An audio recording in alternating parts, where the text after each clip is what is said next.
and gentlemen, please welcome Pankaj Gupta.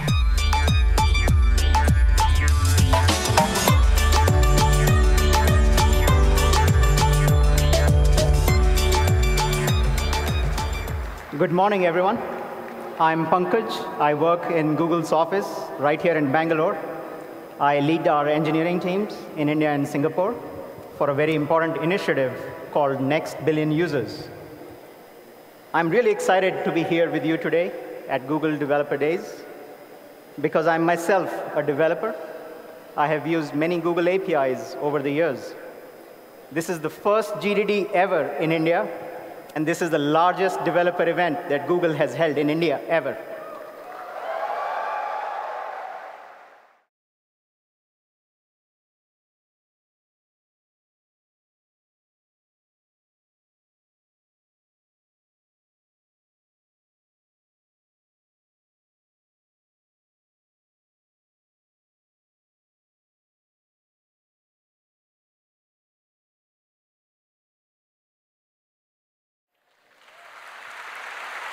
And with that, I'd like to welcome Pankaj back for some final Please welcome remarks. back Pankaj Gupta.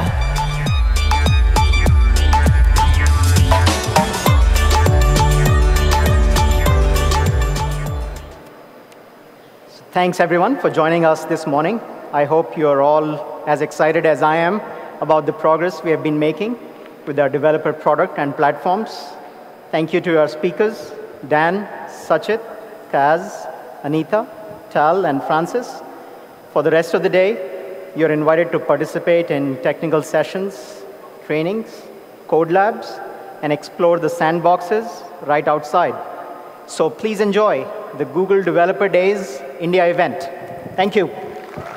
Welcome to Google Developer Days India. We're happy that you'll be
Hey, namaskara, swagata. Hello and welcome to Bangalore. And for those of you from Bangalore, thank you for welcoming us to your wonderful city. And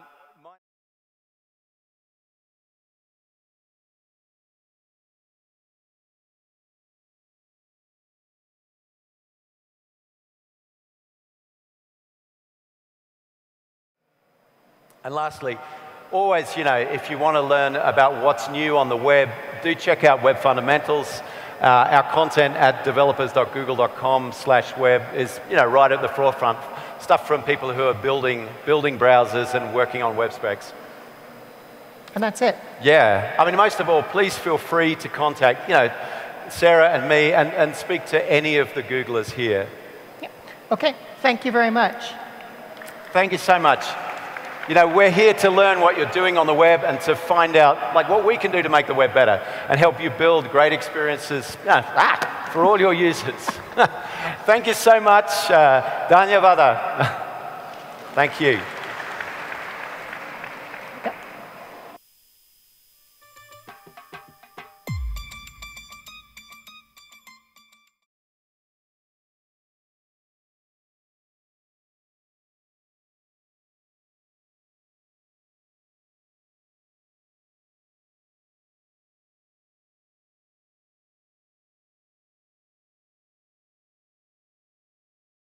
I'm Sean McMillan, Developer Advocate for Android.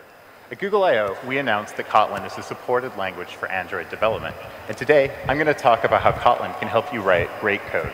I'm going to do that by diving into some typical test code that you write every day and adding Kotlin. We're going to go pretty deep, and full warning, most of this talk is code.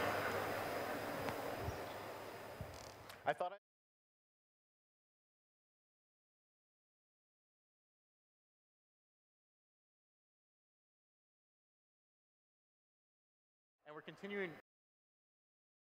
and of course, you. There's more Android developers every day using Kotlin for work and for fun. The Kotlin open source community is still getting started, so now is a perfect time to jump in if you want to start a Kotlin project or work on an existing one. Thanks. Catch me after this at office hours to check out our Kotlin instructor-led training tomorrow if you want to learn more about Kotlin.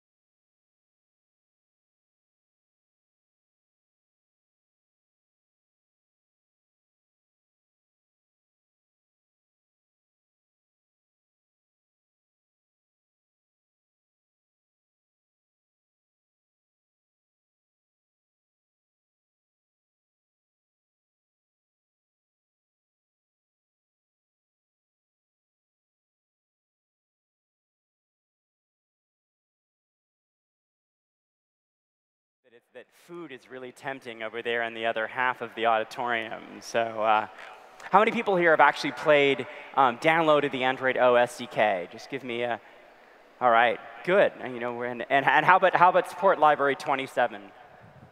All right, mostly hands, good, good. I mean, to me, this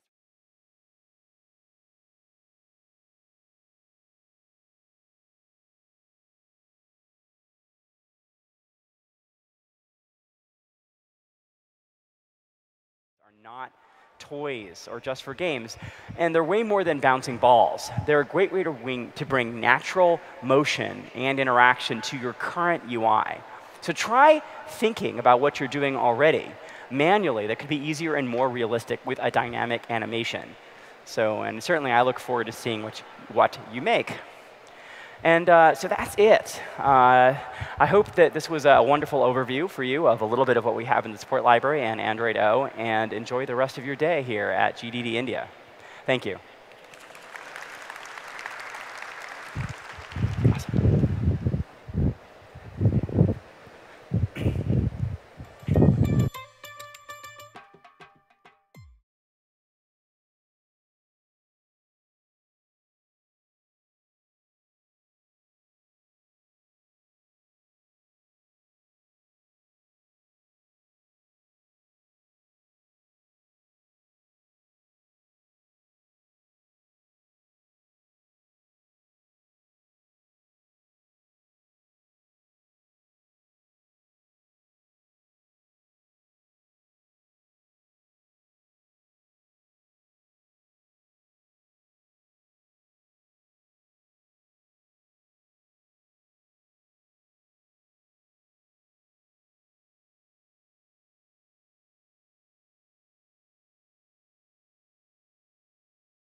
I'm Megan Carney. I manage a team of technical writers who help developers build for the web.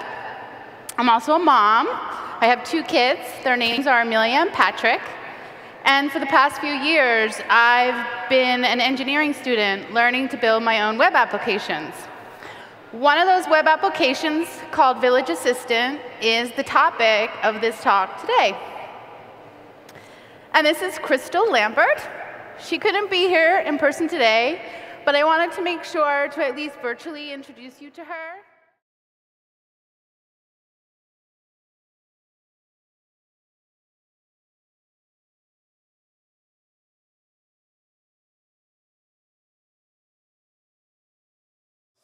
Talk so far. So I think starting with O, the location story in Android gets fantastic. And it gets fantastic because we throttle background location in a sensible way. And this happens on any app that's running on an O device. So the short of this is the background apps can receive location several times an hour, and that's it. Your location request may be something much more ambitious than that, but you're not going to get that. You're going to get several times an hour. And this happens regardless of target SDK version. You can do batching, but again, you will only get location several times an hour, not much more frequently than that. Also, Wi-Fi scans are much more efficient in O. We figured that people spend a lot of time at home, 6, 8, 10, 12, 15 hours at a time, and a lot of time at work, 6, 8, 10, hopefully not much more than that. But either way, you are inside a place, you're connected to a Wi-Fi access point, and you're not moving. So in Android O, scanning for Wi-Fi is much more efficient. There's also much smarter geofencing in O. So until O, in N and lower, scans for geofencing default to every few seconds. In Android O, it happens every couple of minutes. And we found that in a lot of devices, that can give us 10x savings in terms of battery. So that's really great. Pre-O devices, where there are no limits, location is a very busy thing, even on a device that's actually in the background not being used. In O, with these location limits in place, things are much more serene, things are much more organized, and your battery consumption is much, much less. I'm out of time. I've actually gone over by 3 or 4 minutes. But I would say, I hope you write location apps. I hope you write location apps that are ambitious. And I hope you take away from this talk that it's possible to do that and not sacrifice battery. Go ahead, code it up. Thank you.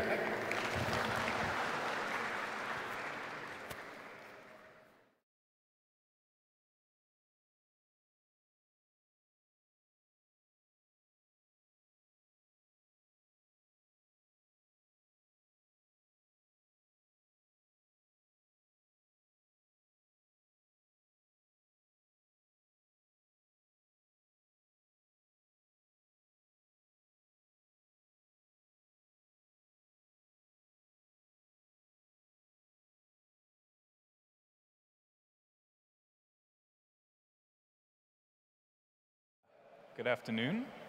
Welcome to Frameworks and Tools for Progressive Web Apps.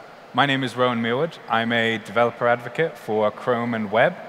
I've come over from London today, so the weather is making me feel very welcome. Thank you for that. I'm also here for the rest of the event, so this is quite a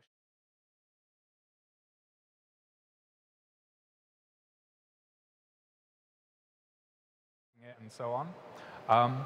But it is in development, and the spec is always being updated. So that means you want to watch for those future developments, and if you have a direction that you would really like the project to go, then this is the time to make your voice heard. So please, go out and give those tools a try, give feedback on how you found them, and I would like to say thank you very much for your time. Any other questions, come find me or poke me on Twitter, and please enjoy the rest of the event.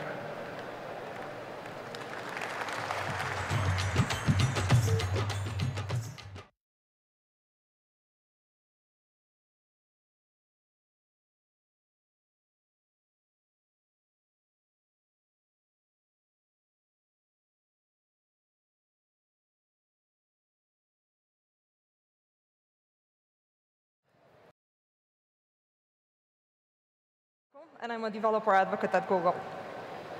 Earlier this year, at Google I/O, we announced in alpha the architecture components. a set of libraries that allow you to design robust, testable, and maintainable apps. And now, the architecture components are finally in 1.0, and they are ready to be integrated in your own production.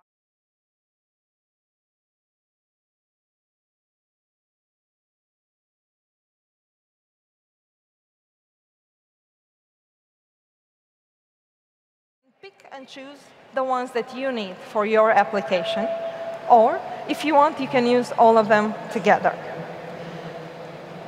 Check it out and let me know how it went.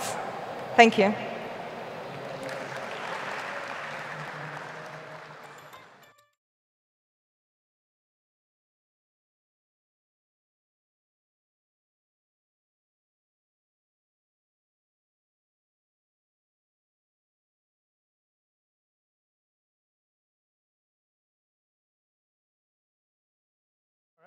Hello, hello, hello.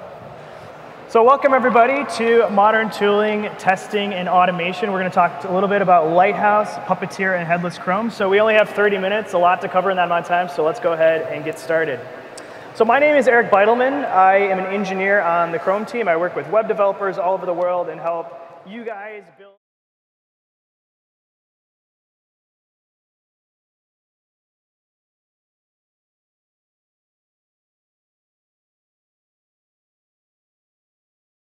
Very important.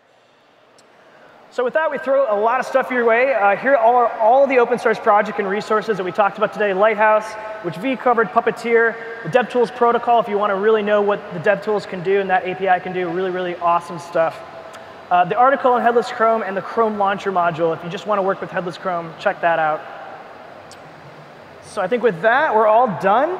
And we really appreciate you guys sticking around. We know it's late in the day. Thank you, everyone on the live stream, for attending. My name's Eric Beitelman. I'm Vinamrata Singhal, and thank you for coming. Woo.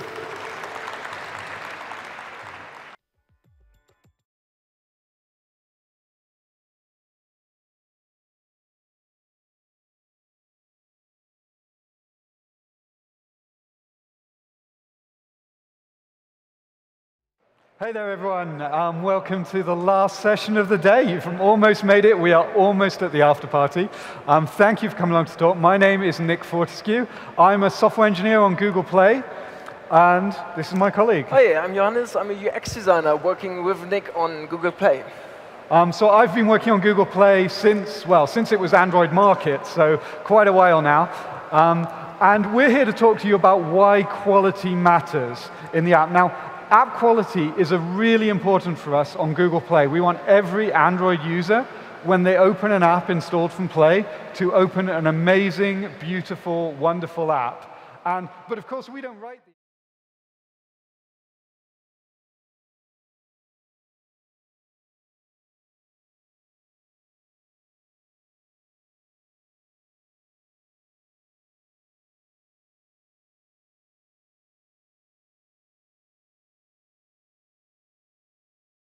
And then they even did things like, what order should we put the screenshots on in their listing? And by doing a few experiments like this, one after the other, they got 17% improvement. And they are no way the highest in the Play console. We've seen developers get 30% conversion installs. So this is people who came to their app listing in Play and get 30% more installs by doing these experiments. It doesn't take very long. You should definitely try it. But the real key to this is you need a clear hypothesis. I think this...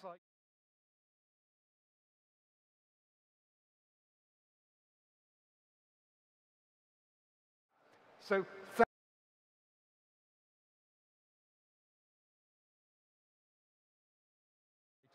and fixing the bad behaviors, the crashes, the ANRs you see there. So every user in Android on every app has an amazing thing. And it's not just technical excellence. Going and adopting the latest phones and making your app have a beautiful design with things that really meets the user's needs can really help you drive more traffic to your app. So thank you so much for your time. Do come and find us. We'll be in the sandbox all day tomorrow, and we'll be at the launch party in a minute. We look forward to launching to you. We'll answer any questions you have about Google Play Console. And look forward to seeing you later. But enjoy the party. Thank you very much. Bye-bye.